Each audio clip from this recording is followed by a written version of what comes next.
the velocity on and off. So this allows me, as a drummer that's not used to be able to control the sustain of the sound, to have volume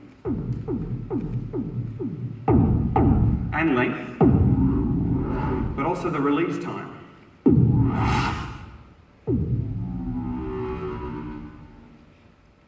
So I think of this triggering system a lot like splashing through water. I engage the sound by breaking the surface of the water.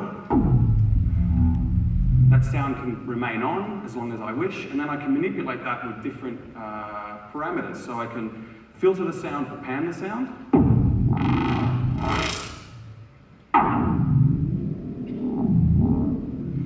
And the absolute position of both hands controls the timbre, which gives this stretching effect mirrored here in the visuals.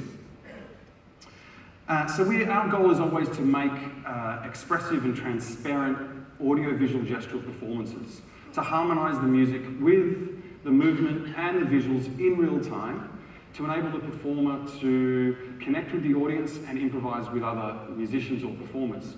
And we use this scrim to allow the audience and the performer to relate to the visuals. And having built this system in Unity allows us to replace this scrim with any other mixed reality technology as they develop. So the strength of this system really is that the same data is being used to create the sound and the visuals. This means very clear, transparent mapping. You can map different pitches to different colors.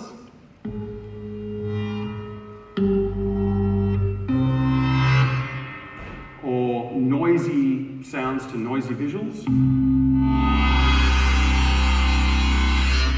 And these can all be done through gestures that are obvious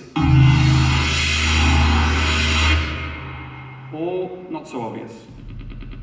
So we use buttons here to mute and unmute different virtual instruments that we can then layer on top of each other. So this is our bass arpeggiator. Again, the timbre and panning and filter can be controlled.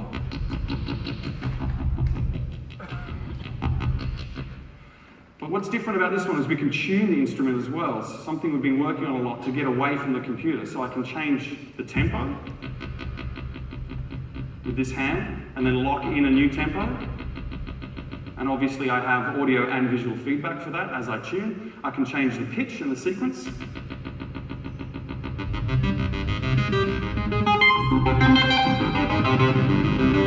I can play it freely or lock it in. On the other hand, we have a hi-hat pattern that works in a similar fashion, a different visualization system, kind of using a metaphor of opening a safe. And with the thumb here, I can play very subtle rhythms. And rhythms that are humanly impossible to play as well.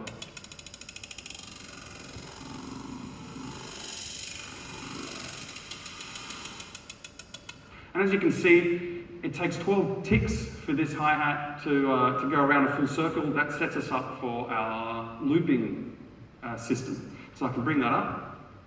So we've mapped 5 different samples around this circle.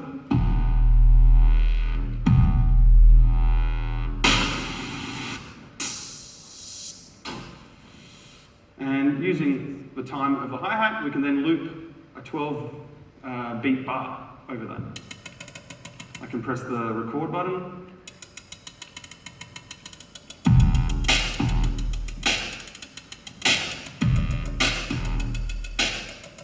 And if I don't like the loop, I can delete it, start again, layer more instruments on top of it, and create a piece.